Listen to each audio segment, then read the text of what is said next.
Hey everyone, Jamie here, Nomadic Rev. Welcome back to another video here on my channel. Coming to you from my garage today, and I thought I would do a little bit different video for some of you who are wondering about items that you should have in your home if there is a major winter storm. So if you watched my previous video, hopefully you did, otherwise go back and check it out. We had a huge winter storm last week. We got over a foot of snow. It was awesome and it was messy, and we were hunkered down for a couple days. But we're getting a much different type of storm tonight. There's an unprecedented front coming through. They're talking potentially 70-mile-an-hour straight line winds. It's 55 degrees today, which is uncanny here in December in Minnesota. Most of our snow from that storm last week has melted. So I've been just working today around the house, getting ready for the unknown. And when I'm prepping for a winter storm, I'm always thinking in terms of losing power and the ability to leave my house. We didn't get plowed out for over 24 hours.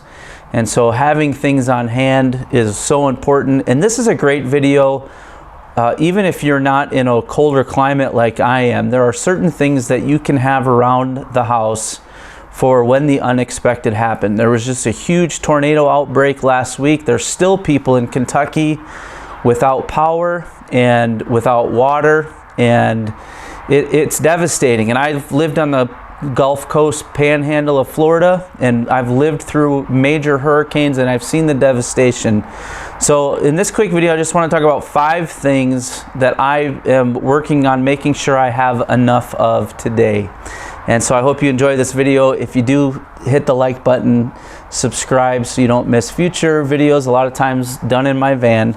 But today we're talking about items to have in case of a winter storm. So the first and most important thing to me is water, and here's the reason why. Where we live, we have well water, and so if we lose power, we lose access to fresh water. And even though I'm actively looking for a solution to that, I know that water is so important. We have several days of food on hand at any given time. We keep food in our freezer, extra meat, all that good stuff. So we should be in good shape, but water becomes tricky. So today I picked up 2 5-gallon jugs of water, so 10 gallons total. I have some other smaller ones, but the local grocery store where we are quit selling these for a while. So I went over today, and sure enough, they had a couple, so I grabbed 2. I picked this up a long time ago, and I'm going to put links to all of this in the description of my video.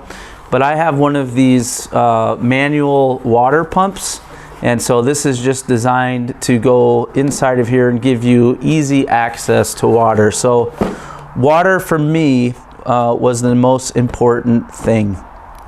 Next is a heat source. You need some sort of heat source if you're in a colder climate, if you live somewhere where you potentially are going to lose that heat. And so there are different options, but electric is usually the worst, because where are you going to get the power from, right? So I have a couple different propane gas heaters. One you've seen in my other videos. It's similar to a little buddy heater. That's safe inside, actually. And so what I did is, I don't have room for it on my table here, but I thought I brought one over, but maybe not. Oh yeah, right here. So you can pick up these small Coleman type camping gas cylinders, which work well with a little buddy heater. I actually have 2 20-pound propane tanks, and I knew one of mine was empty, so I took it over to fill it up.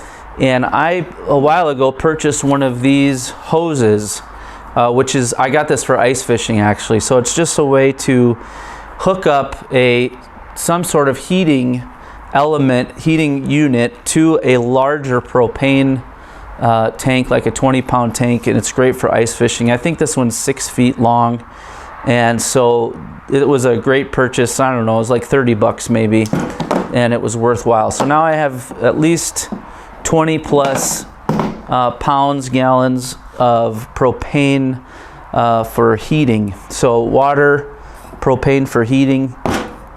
The next thing is lights. So I have a lot of these different types of rechargeable lights. You've probably seen this in my van. They just plug into a simple USB, and there's different types of them. Maybe you have some flashlights that actually take batteries. Make sure you have extra batteries around. I have both. I've been moving more and more towards rechargeable, just because then I don't have to worry about batteries. I just have to be able to charge it. The other thing is I have a small solar panel that, if there's sun, would easily recharge this and any other lighting source that I have that needs to be recharged. That's a big reason that I started moving towards these USB rechargeable lights. Just because with any type of solar panel, you know, you can charge that. Which leads to my next thing. My fourth thing is, many of you know I picked up a Jackery. This is the 300 watt hour Jackery. So again, I keep this charged either in the house or in my van. There's a couple different ways that you can charge it, but it would easily charge any light like this. The other thing, same thing, if you have a solar panel, you can charge a Jackery. If I could go back in time, I would probably get something larger than the 300, but I'll invest in something bigger later. But I'm thankful to have this now, just because it'll power cell phones, tablets, laptops, lights, different things. And then the last thing is something to cook with. So many of you have probably seen, this is the classic Winnebago 2-burner stove that I picked up off of Facebook Marketplace. But I also have a gas grill that's not in the shot, that's right over there in my garage.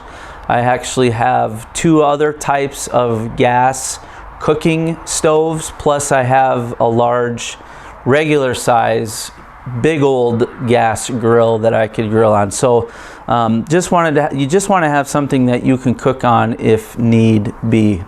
So those are the 5 things. Again, water, some sort of heat, propane heat, lights, extra power.